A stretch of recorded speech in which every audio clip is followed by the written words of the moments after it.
What's up guys, welcome back to another video, and in this video we're going to be talking about providers, guys. Before talking about providers, there has been a lot of confusion. A lot of people have been asking me to talk about this state management inside your Flutter applications. First of all, let me be clear in one thing: state management is not required for small applications, guys. The state management is required for larger applications with a lot of features and hundreds of thousands of users at any given point of time. Whereas state management is not required for application, a simple to-do application or a simple task management application. State management is obviously not going to be required for your inside your Flutter applications. Initially, there were a lot of approaches. There was the scoped model and inherited widgets. If you understand the concept of inheritance in the object-oriented paradigm, then obviously you will understand both of those approaches. Then came the block pattern. Block pattern was widely discussed in the Flutter development community, and it was also being promoted by Google actively until this provider approach came out. Provider approach is rather made by a single, provider approach was put forth by one of my friends called Remy, and this package is what we are going to be discussing in this particular video. Just before starting to code, I actually have my VS Code editor right here, ready to start working with. Before starting to work on this, let me give you a small insight about a few things. Okay, if you are from a computer science background, that is, if you had studied data structures and algorithms before you jumped into the development world, obviously you would have no problem in picking up this particular concept. By now, people who have been working with Flutter for some time now would have understood that Flutter uses the every Flutter application is nothing but a collection of widgets working together, right? A collection of widgets running inside a Android or iOS device is a Flutter application, right? So these widgets are arranged in a particular data structure called a tree. Okay, it's called a widget tree rather, right? So there are different types of data structures. There are linked lists, there are stacks, there are queues, and tree is a data structure. Tree is a similar data structure. And there are different types of trees as well. There is the B plus tree, there is the binary tree, and a lot of other trees as well. And there are different ways to traverse between the nodes of a tree as well. So kindly read about the tree data structure if you are not familiar with it. For people who have come from a computer science background would obviously know about this. Anyway, let's dive deeper into this. So this will be a widget, right? You understand what's happening here, right? Consider this as the root widget, and these are nothing but child nodes of this particular parent, and these are nothing but child nodes of this particular parent. So this child node has two ancestors, right? This is the parent node and this is the ancestor. Level 1 ancestor, this is the root ancestor, right? So if a change occurs right now, if a change occurs in one of these nodes, then that change must be notified to all the parent nodes above as well. Or in other words, this entire tree, widget tree, would get rebuilt each and every time you set state in one of these widgets, right? If you are using a stateful widget and if you are using the set state method, then it would obviously rebuild that entire tree, re-render that entire tree. This will cause severe performance issues in a larger application. So what you need to do is you need to isolate that particular change, and how do I say this? You need to, if this change is going to affect this particular node, okay, and not at all going to affect this particular node, then this change can be communicated only to this particular parent, and only this part of the tree can be rebuilt, right? So this particular parent should be listening to changes from this particular node, and this node should be able to notify those changes to this particular parent. So in that case, this part of the tree alone, this section of the tree alone will be rebuilt, whereas these two need not be touched, right? So this increases performance in a large application, right? So this is exactly what we are going to be doing with these providers. Providers, you can do it in a very simple way, guys. It's easy to understand as well. Okay, so let me just remove all these. Fine. Let me get over here and I'll create a new file. I'll call this color change dot. Okay. So what I'm going to be doing is main dot. Let me get into main dot.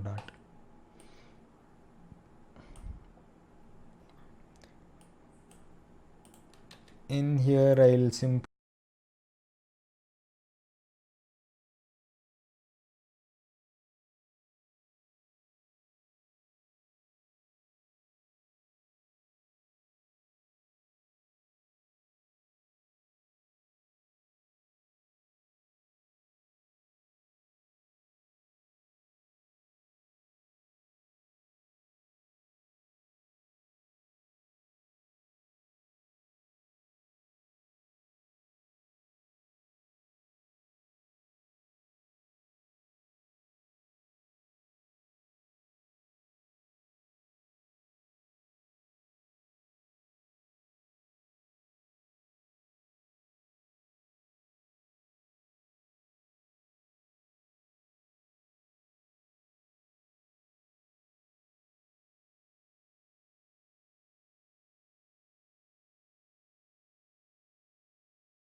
now we have a class here to set the color. Here, getting back here, I'll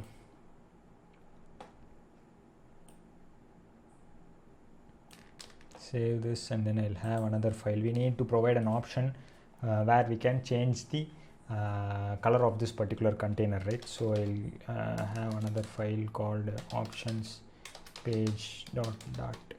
Fine.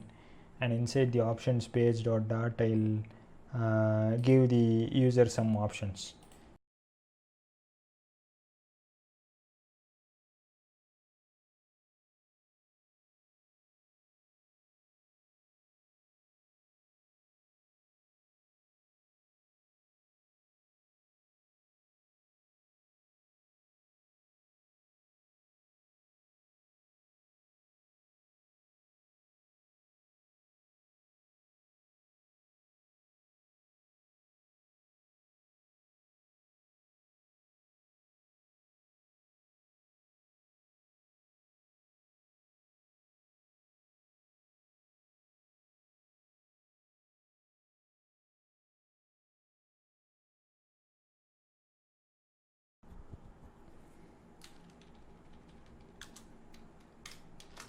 Multi-provider.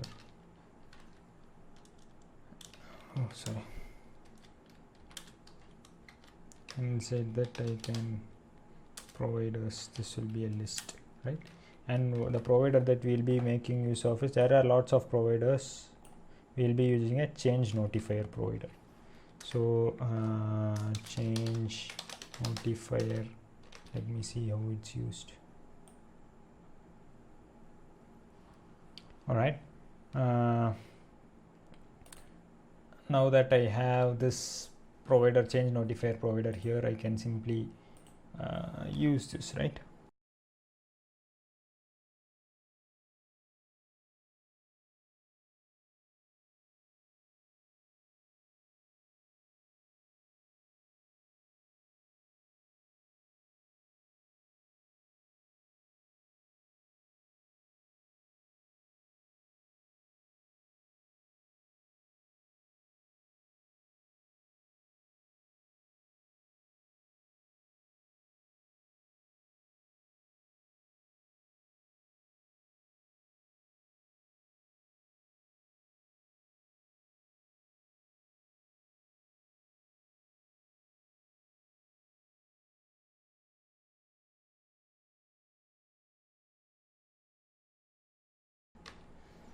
All right, and here we need to give color square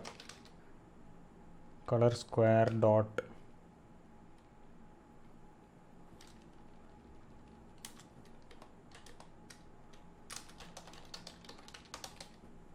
you understand what's happening here, right? I'm creating 3 inkwells. Wait, I'll create more of them. Fine. Now I have created 3 equals each of a different color, and then I am simply setting the color square color variable from here, right? How am I doing this? I am creating a provider, a multi-provider. I'm using multi-providers, and then I'm adding a change notifier provider for this entire application. So wherever I want to access this particular class, I am simply using the provider dot of that particular class and getting that particular class instance. Okay, and using that instance, I obviously have to set and get methods, right? So using these, I can simply set the color at any given point of time, and what that will do is it will automatically notify all the listeners inside the application. So all I have to do now is get back to main.dart and then set the color of this particular thing accordingly. So for that, once again, I'll do the same thing where color square equals provider dot of what was that, color change context, right? And here instead of this, I'll simply give color square dot square color. Fine. Now I hope you guys understand, right? I hope you guys understood. Whenever we want to change the color, we are simply getting into this option page, and then there will be 3 options for us to choose a color from. So in order to get to that page, we need to provide some sort of, wait,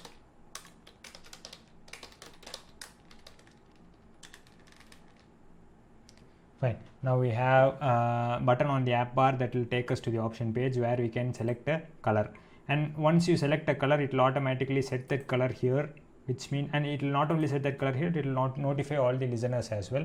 So we will be getting that color in the my home page as well, right? Let's run this application on the device and see.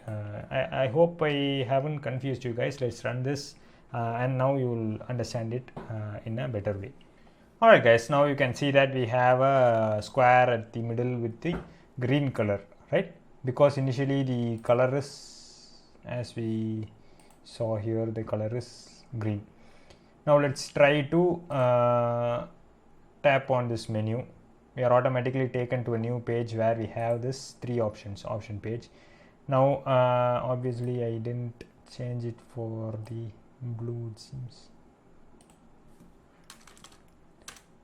Let's just change this to blue, save this, and now we have 3 options, right? Let me just tap red. Okay, now I have tapped red. If I go back, the container is red. Let me do this one more time. Just tapping on blue, and it shows blue, right? So we don't have any option to show whether we have just tapped on that or not. Anyway, you understand how this is happening, right? It has simply, I'm simply using the set square color function here to set this new color from the options page, guys. Okay, so whenever this new color is set, then it automatically notifies all the listeners, and this change is picked up by all the instances where this square color is used, which means that inside the main.dart I am using that square color, right? So and this is nothing but that particular get method, right? It's showing, right, get color. So this get color will obviously return the present square color. That's the reason why when I'm tapping on green and then going back, it's showing the green color, which means the square color has been set to green color. And when I'm tapping on red and going back, it's set to red color, right? So this change is now picked up by all the instances where this particular square color is used, right? So I hope I have given you an understanding of how you could use providers to maintain a state easily inside your Flutter applications. This is a simple stupid example, guys. Obviously it was just changing the color of a small brick like thing, right? But this can be used in a practical way too. Maybe I'll show you a simple example before wrapping up this video. Okay, that would be a better way, right? I'll show you how to use this in authentication. Okay, let's add Firebase to this application. I'll quickly add Firebase to this application.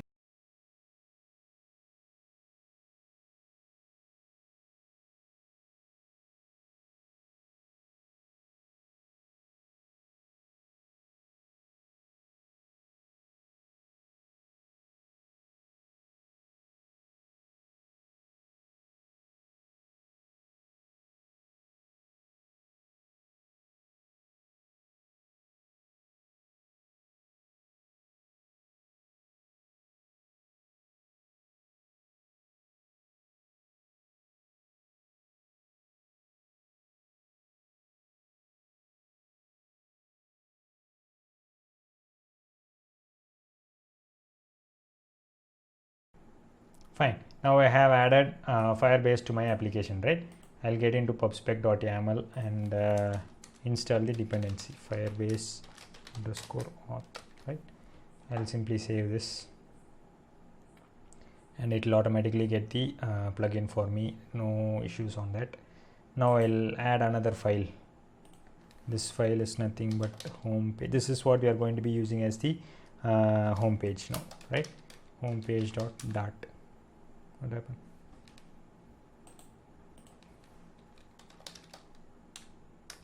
Homepage.dart. Fine. Now this will be a stateful widget.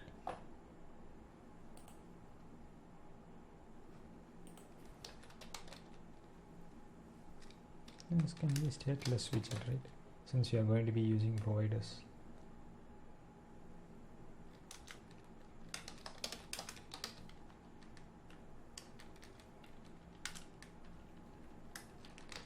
And in here I'll simply I need to log in one particular user, and then it will create a stream for me, which means that I can use that stream to wait. I'll show you. Get into main.dart. Fine. You guys understand what I'm trying to do here, right? I am trying to use providers to show, I'm trying to show how providers can be used inside authentication to authenticate, log in a user and then get the user wherever you want inside the application, guys. Right now, let's just remove this thing, my homepage. We are not going to be using this anymore. Instead, we are going to be using our homepage, which we just created, the stateless widget, which we just created. And not only that, we are also going to be adding another provider here. Here we just used change notifier provider, right? Instead of that, we will be using a not instead of that. This is a multi-provider, so we can use as many providers as we want, right? So after this, I'll simply use a stream provider. There is one thing called stream provider, right? Let me just check. Yeah, stream provider. So I'll be using a stream provider Firebase user and dot value. Where is this showing still?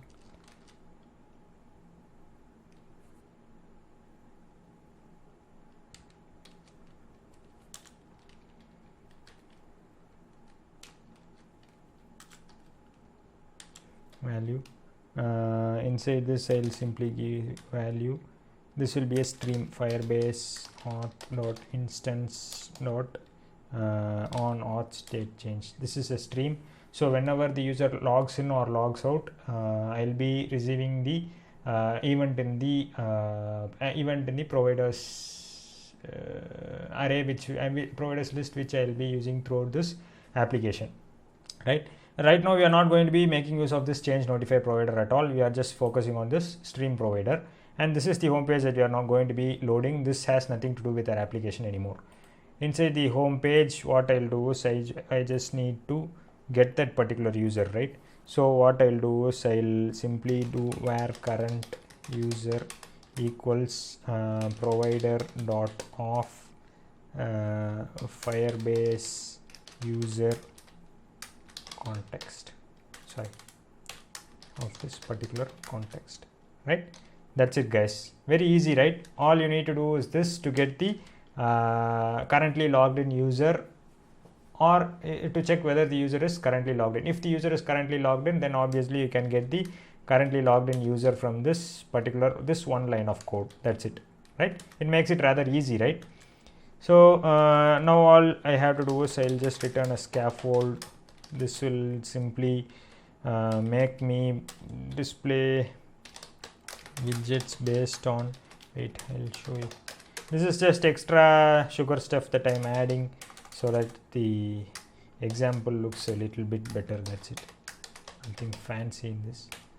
Child column, children.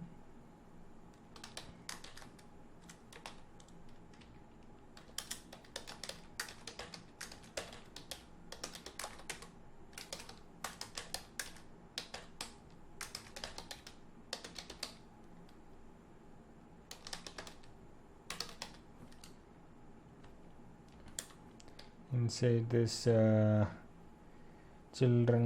A simple way of doing this would be I can simply check current user not equals null and then write 2 columns. A quicker way of doing this is, or rather there's a easier way of doing this in later versions of Dart, that is to use the spread operator. I can simply do current user not equals null, then I can use the spread operator. This spread operator will simply return the list of children to this particular list of children, right? I mean to this particular list. Okay, so all I have to do is this is done, right? Now the next thing we need to do is we also need to check whether the user is, for a case where the user is not logged in. So if current user equals null, which means that the user is not logged in, then use the spread operator, and once again this will be the entire thing. And here I can simply write login, and instead of sign out I can simply sign in anonymously, right? Sign in anonymously, right? So yeah, now if the user is not signed in, we'll have an option for signing the user in. If he is already signed in, then it will show sign out, right? And how do we determine whether the user is signed in or not? We are simply listening to this particular stream, and we have added that as a provider here. So wherever we want this in our since this is going to be this is the main material application, right? This my app is the one that we are running as main, so this is going to be the root. So all the screens that you write after this will be child nodes. So wherever we want this particular user, we can access in one of those child nodes using just like we have done here, right? So this will give me that particular user, and if this is null, which means that no user is signed in. If this is not equal to null, then obviously the user is signed in, and we can simply show him the home page, or we can get other user details from that particular user instance as well, right? Let's run this on the mobile device, see how this works. I hope you. Alright guys, now you can see that the home page is shown, right? I mean, not the home page, this should be the login page, right? I think, wait.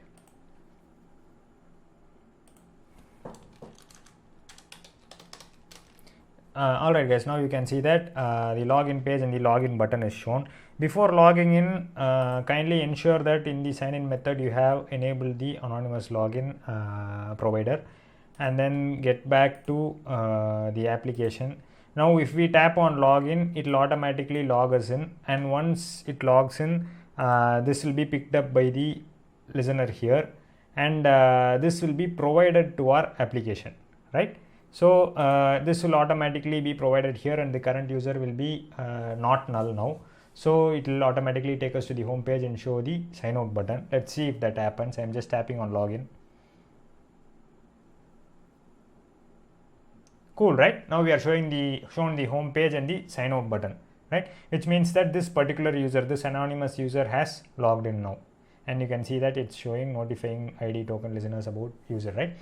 So yeah guys, this is a simple use case for a provider, right? I'm signing out. I'm shown the logout page and the sign out event notifying ID listeners about the change. So in simple terms, if I wanted to say talk about providers, it simply provides data wherever it's needed inside your application, guys, and by using it you can, using it effectively, you can easily maintain state wherever you want inside your Flutter application. You can easily maintain state effectively inside your Flutter application. Provider is not something that's newly created and being used along with Flutter or anything. It by default it comes with Flutter. If you just click on any of these, okay, I'm clicking on stream provider, it will automatically take me to the Flutter docs for that particular class, right? So we are simply using this package to manage our state effectively. That's it, right? So yeah, this was just a basic use case for the provider package. There are obviously a lot of other use cases where you can use this to maintain data effectively inside your application. So yeah guys, if you want more videos on this particular package, kindly leave a comment below. Kindly like this video if you found this helpful. Kindly share it with someone also, and kindly subscribe to my channel if you would like to watch more cool stuff like this. Subscribe guys, it's free, right? So yeah, subscribe and hit the thumbs up button on this video, and I'll talk to you guys in my next video. Bye.